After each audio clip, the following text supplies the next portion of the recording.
មនុស្សខ្ញុំគឺខ្លាចជាងគេខ្មោចហើយនឹងពស់នឹងហ្មងបងប្អូនប៉ុន្តែចូលចិត្តដាក់បកាយហើយពេលច្រើនដាក់បកាយពេលច្រើនគឺដើរតែឯងទេបងប្អូនហើយនេះគឺជាសកម្មភាពវីដេអូតពីយើងដាក់បកាយងាយមិញអញ្ចឹងណាបងប្អូននេះគឺជាសកម្មភាពពេលយប់ពេលយើងដើរទៅមើលអញ្ចឹងណាព្រោះអីពីល្ងាចមិញគឺយើងដាក់ហើយវាភ្លៀងអញ្ចឹងណាវាហើភ្លៀងហើយយើងអត់បានមើលទេអញ្ចឹងហើយពេលយើងល្ងាចយប់បន្តិចគឺយើងដើរមើលគឺអត់បានទៀតបងប្អូនគឺថានុយនៅដដែលអញ្ចឹងហើយនុយដែលនៅក្នុងសល់ក្នុងទ្រុងនេះគឺយើងចាក់ចោលទាំងអស់បងប្អូនថាអត់ទុកទៀតទេដោយសារអីយើងទុកប្រហែលថ្ងៃហើយអញ្ចឹងអាណិតគ្នាដែរហើយយើងដាក់ពេលល្ងាចអញ្ចឹងហើយពេលយកអត់បានហ្នឹងហើយយើងសង្ឃឹមពេលព្រឹកណាបងប្អូនសង្ឃឹមពេលព្រឹកហើយទៅទៀតហ្នឹងគឺដល់ថាវីដេអូពេលព្រឹកហើយបងប្អូនចាំទស្សនាពីដើមរហូតដល់ចប់ណាបងប្អូនអូខេហ្នឹងហើយទាំងអស់គ្នាឥឡូវនេះម៉ោង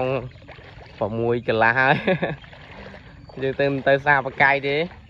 ហើយយប់មិញនេះគឺថាដាក់អត់បានទេវាអត់ស៊ីហ្មងតែឥឡូវនេះយើងដើរសាបណ្ដោយ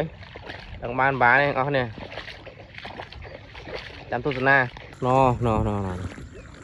ប៉ុន្តែតែទឹកដូចឡើងដូចចុះឡើងចុះមិនទេទឹកកមក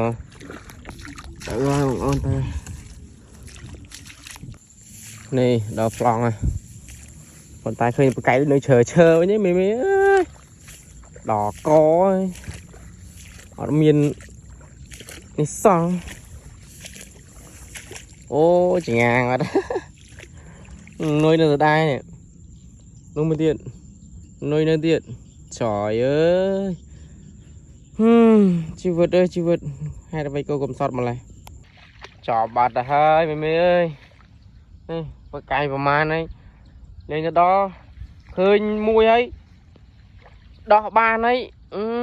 រួយទៀត30ចយបានថតវងនេះអញ្ចឹងអីនេះនុយនៅទាំងអស់វាអត់ស៊ីហ្មង30ចយអើយកន្លែងទៅនើងណាយ៉ាបងប្អូនអីគេចេះម៉ែវាក្តាមម៉ាបានេះមកហ្នឹងកែបឲ្យដល់ងក់មកខំមកអត់បានហងឃើញវឺតចឹងហើយស្មានបានក្តាមទៀត30ចយបងប្អូនអ្វីដែលញ៉ាំចង់ជួបគឺជួបអត់ហើយមិនថៃមិនកែបមកកណើមិនជាប់ស្អីអាសត្វពស់ហ្នឹងនេះបកាយមួយមកនោះអំពស់នោះឡាប់ហើយឯងមិនប្រាថ្នាក៏ជាប់មកវៃចាក់យកមកវាអើយណាស់ហេញអញមិនដោះអញទុកនឹងតែមកកែស៊ីអីមកឃើញអត់នេះ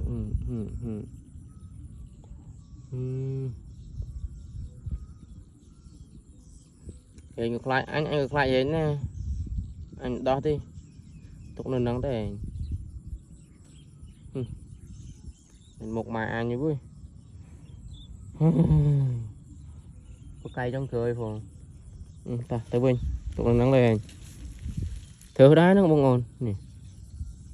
គឺថាឥឡូវនេះគឺថាអំបិលលក្ខណៈថា